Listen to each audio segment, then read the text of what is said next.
இப்போ இன்றைக்கி திங்கக்கிழமை காலையில் எல்லோரும் எவ்வளவு அவலாட்டு இருந்துகிட்டு இருப்போங்கிறது எனக்கும் தெரியும். அப்போ அஸ் அ பிஸ்னஸ்மேன் பாருங்கள், இந்த திங்கக்கிழமை மாதிரி எல்லா திங்கக்கிழமையும் ஒரு ஆவலாக இருக்கீங்களா அப்படின்னு. உங்கள் பிஸ்னஸில் இந்த ஆவல் இல்லை.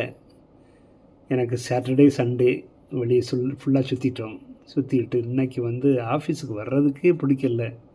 அப்போ நீங்களே அப்படின்னு இருக்கும்போது உங்கள் பிஸ்னஸ் எப்படி அடுத்த நிலைமைக்கு போகும்?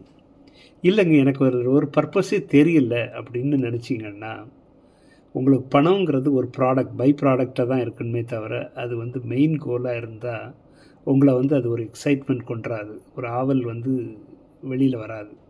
அப்போ அதை பை ப்ராடக்டாக வெளியே எடுத்து வச்சுட்டு உங்கள் பிஸ்னஸ் பொது சேவை என்ன பண்ணுறது அப்படிங்கிறத கான்சென்ட்ரேட் பண்ணுங்கள்.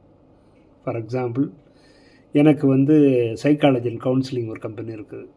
இதில் நம்ம கவுன்சிலிங் கொடுக்கறதுனால எத்தனை பேருக்கு வாழ்க்கை மாறப்போகுது, அதை ஃபோக்கஸ் பண்ணி லாஸ்ட் மந்த் 80 பேருக்கு நம்ம பண்ணியிருக்கோம். அந்த டேட்டா தான் என்னை எக்ஸைட்மெண்ட் கொண்டு வருமே தவிர இவ்வளோ காசு பார்த்துருக்கோங்கிறது அது பை ப்ராடக்டில் தான் வரும்.